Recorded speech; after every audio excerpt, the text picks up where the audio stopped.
Today on the Life and Mission podcast, it's all about the 6 basic building blocks of informational and persuasive storytelling. Simply including these in your content isn't enough. So over the next few episodes, we'll discover how using these building blocks effectively can move you from just reporting dry facts to building a world your donor can step into. I'm Kay Helm, and my mission is to equip missionaries and nonprofit leaders to tell stories that inspire action so that you can raise the funds you need to do the important work that you do. So often when we talk about reporting back to donors, or even when we're just sharing with them about what's next, it's easy to fall into one of two traps. First is the trap of lists. We're busy. We're focused on the to-do list. And one of the items on our to-do list is to get a newsletter out or to send another email. So I think I'm safe saying that most of us have sent at least one email that read more like a list than a story. Something like, we went here, we did this, we went to another place and we did that, and then next we're headed to somewhere else and we're going to do another thing, right? We've all done it. It's okay. Or we'll say something like, we're bringing the program, whatever that is, to here, here, here, and another place. It's basically, here's our itinerary. When you're tired, and when you can't think of anything else, that is still better than sending nothing. It's okay. When we use these building blocks that I'm getting ready to teach about over these next weeks, we can still fall into the trap of lists. So if we're just kind of dryly giving them that information, it can be kind of like that same kind of list and not a big improvement.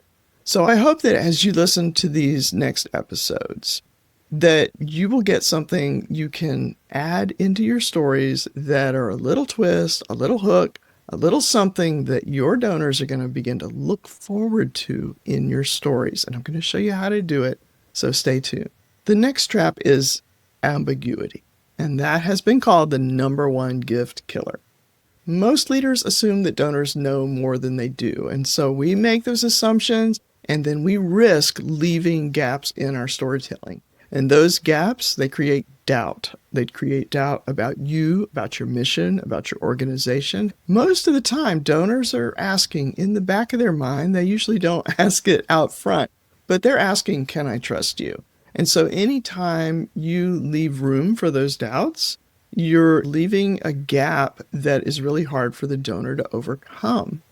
I'm not talking about dumbing down your story. I'm talking about making it simple, making it clear, and making it easy for people to make sense of what you're doing, why you're doing it, how you're doing it, where you're doing all those things that we're getting ready to cover over these next weeks. It is our job as leaders and communicators to bridge those gaps. So there are a few ways to do this. And today and over the next few episodes, we're going all the way back to the most basic building blocks of storytelling. Who, what, where, why, when, and how. They're the easiest, most basic ways to bridge the gap, even when you're tired. So we'll get back to the list trap. But for now, let's knock out the ambiguity part, because that's the most dangerous trap for you as a communicator. We'll start with who. Who are you? Your donor needs to know who you are. The donor's journey is where they get to know you, like you, and trust you. So you have to be able to talk about who you are, your qualifications, those types of things. But not just who you are, but who do you serve? Of course, you need to talk about the people that you serve, and you need to help the donor care about them, feel empathy and compassion for them in order to move them into the act of actually helping. But also a key question, and we often forget to ask this one, is who is your donor? Who are you talking to? And by the end of the year, we're going to go into all kinds of detail on this question. So stay tuned for that. The next one is what? What do you do? I like the way Mike Kim over at Fully Funded Academy asked this question. He says, what do you want me to pay you to do? And that kind of hits differently, doesn't it? Can you answer that question clearly? When I give a donation, what am I paying you to do? Okay? So when we think of what, we have three main whats to answer. First is, what do you do? Second is, what difference does it make? You answer this what to show the change that you make and the impact of your doing. Then think about your donor or potential donors. What does this person or this group need from you in order to make a decision to give? So 3 whats. What do you do? What difference does it make? And then what does my audience need from me? What do donors need from me in order to make a decision to give?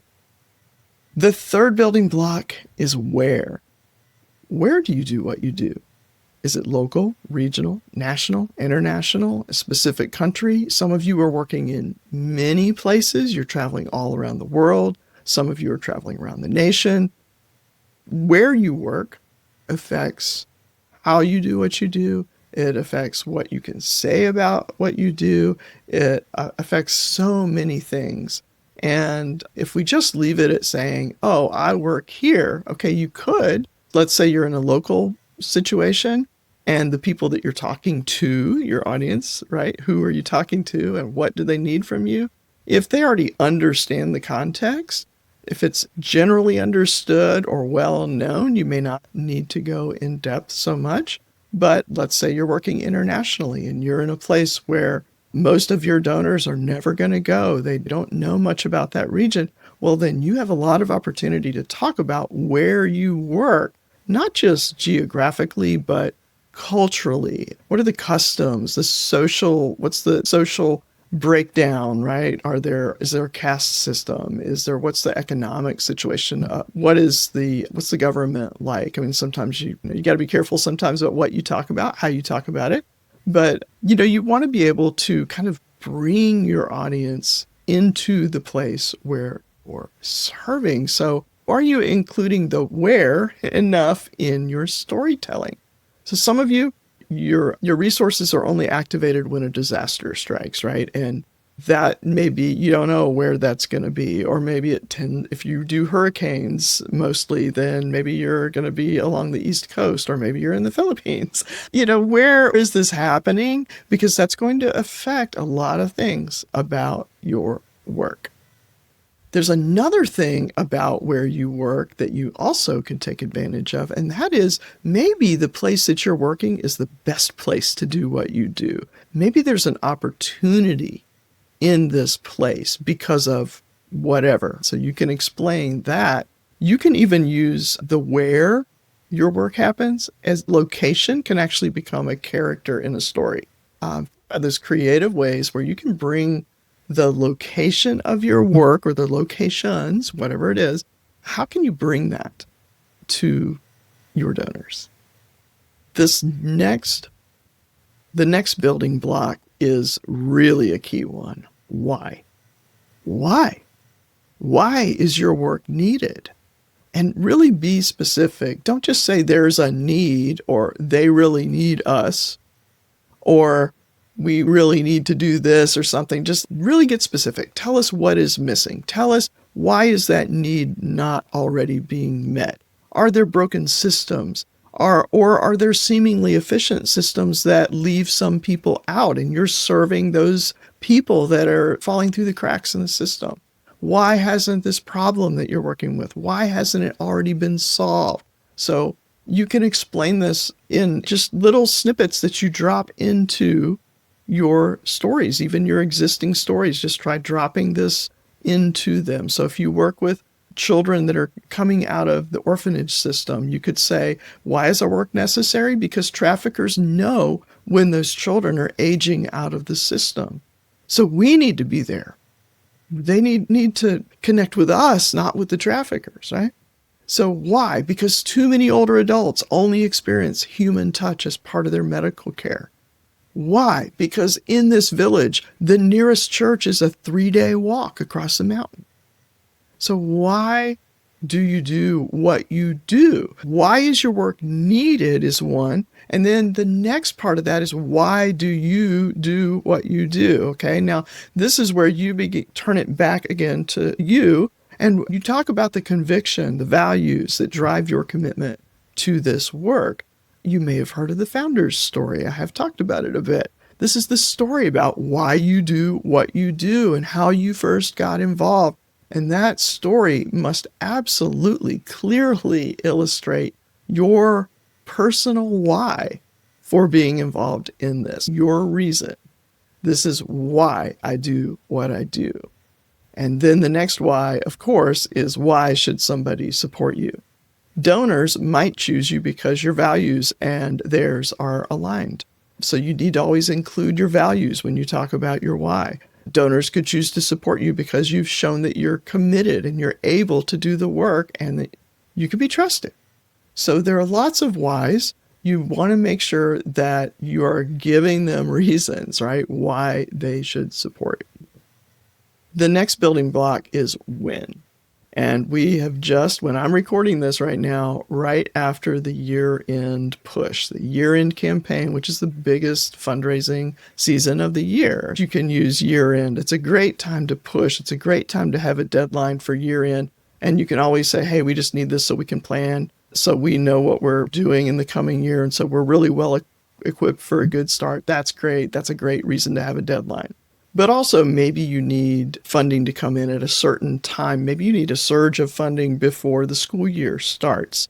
Maybe you need to pay school fees for 500 kids. Hello, been there for that one.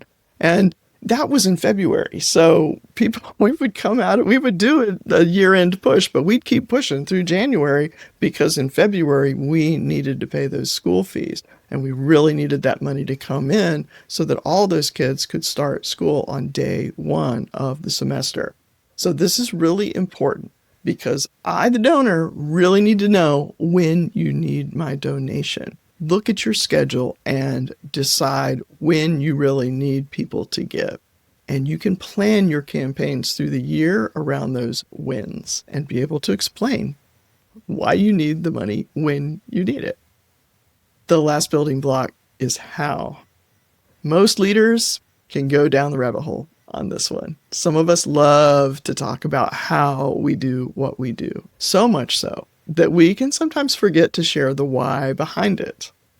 Or the flip side of that is we are so compassionate that we talk about the why and why our work matters and why we're involved, and we don't share enough about how we do it. So how and why, you can kind of think of them as the peanut butter and jelly of these messages that you're sending out, right? They go together. How do you help after a hurricane? How do you lift people out of poverty? Now, that word help that I just used in both of those sentences is really vague. It doesn't really tell me anything about whether your work is something that I want to support. So let's circle back to that. What do you want me to pay you to do? And then how do you do that? See, can you explain those two things together clearly in one sentence? That's a great way to talk to somebody about the work that you do. Now, on your website, you can have a whole section dedicated to how you do what you do. Your methodology, the systems that you've put in place, the ways that you check to ensure that things continue to run the way that they should. Charity Water is a great example. Go browse through their website. They share easy to understand timelines for installing a new water system, but they also make detailed technical papers available for the sensors that they use to monitor the wells. So if I am totally new to providing clean water in places that haven't had it ever, then I don't know anything, but they can explain how they do their work to me, but they can also explain it to somebody who works in water systems for a living, who really knows the technology. They've got both of those covered and everything in between. So there's a variety of things for different audiences. Remember, we talked about who am I talking to? You're going to think about, who do I need to explain this to? I need to be able to explain it at the most simple level. And then I need to also, especially if I do complicated or technical work, we need to be able to explain that to people who really already understand that and do it clearly, but also in a way that invites new people to join us in what we're doing. And we'll get more into that later in this series. Another good example is on the Feeding America website. So they break their work into three main areas. They rescue food that would otherwise go to waste. They store food in a network of food banks, and they distribute food to people who need it. Really simple. They also highlight their advocacy work and partnerships to fight underlying causes of hunger. So several hows are all moving toward the same goal, which is very clearly stated as building a hunger-free America. And so see how the hows support the what they do. Hows always need to support what you're doing, okay? We do this how, right? Here's is what we do, and this is how we do it. Your how does not have to be a national logistics network. It could be as simple as we provide one-on-one mentorship over a cup of coffee. Why? Because we know sustainable change starts with a trusted relationship. Now that's a how, along with a why, that a donor can see and trust. So sharing how you do things shows potential supporters that you've really thought it through and that you have a system. You have a way that you've established. You're not flying by the seat of your pants. And so that helps build trust. All of this together, who, what, where, why, when, and how, they all help build trust, which is something every donor needs before they're going to give or to keep giving. When you tell vague stories without specific details, you only get surface level engagement. Supporters want to know that their gifts mean something and that they're making a real difference. So make sure you're answering those questions. Those 6 words, who, what, where, why, when, and how, provide a mental map for the donor. Put those building blocks to work in your storytelling, because with that clarity, donors can make that decision to support you. Now, I mentioned at the beginning of this podcast about the trap of the list, right? We're focusing on answering questions and we forget to actually tell a story. So I could come on here and I could say, hi, I'm Kay. I'm a podcaster and fundraising coach in Virginia. I have a passion for helping nonprofit leaders raise funds. You need funds now and I can help. All right, I could do that. Not really engaging. I've answered all 6 questions, who, what, where, why, when, how, but it was awkward, kind of weird, and I think we both felt a little uncomfortable. Let's try this one. I'm Kay Helm, and on the Life and Mission podcast, I use my 20 years of experience leading a nonprofit and a lifetime of storytelling to help nonprofit leaders like you around the globe raise the funds that you need. I do this by stripping away the fundraising speak and teaching you how to use simple, powerful communication building blocks to connect with the hearts of your donors. Generous people are waiting to hear your message, but if it's not clear, that connection never happens. I've got a podcast, a course, and a book coming out that's going to help you solve the problem of how to talk to your donors and raise the funds that you need. That second version answered our questions, but it's woven into more of a narrative. And I'm giving you the details, I'm helping to build trust, and I'm helping you to see something. So the first version is informative, but it's not very inspiring. You need both in your storytelling. So when we answer questions, but we're not painting the full picture, it's like sharing ingredients, but not the full recipe. And really, having the whole recipe is still different from tasting it. For example, I could tell you about apples, graham crackers, and butter. Now, you can guess where I'm going with that, but it's not the same as me describing a hot apple pie right out of the oven. I still remember one time several years ago when my pastor, in a sermon, described his grandmother's apple pie, his anticipation, the way it smelled, hot, sweet cinnamon, the flaky crust, and that little bit of steam rising as she cut the first piece. And finally, the taste and the texture of that first bite. He had our mouths watering. Everybody in that congregation was just like, oh, come on, pie right now. I didn't really do it justice just now in that description, but that man invited us into an experience. And that's what I want you to be able to do with your storytelling, because there are people waiting to hear your message. They need these details from you. They need clarity on that path to be a part of the solution that you are bringing to the world's problems. And you can do this. So in the next few episodes, I'm going to share more about how you can use these story building blocks to share clear, compelling stories that move people to take action. We're starting the very first building block, who. We'll talk about how to describe the people you serve with dignity and clarity, and your donors won't just see a need, they'll see a person that they can't wait to help. If you know another nonprofit leader who needs to hear this, please share. This is the Life and Mission Podcast. I'm Kay Helm. Find your voice, tell your story, change the world.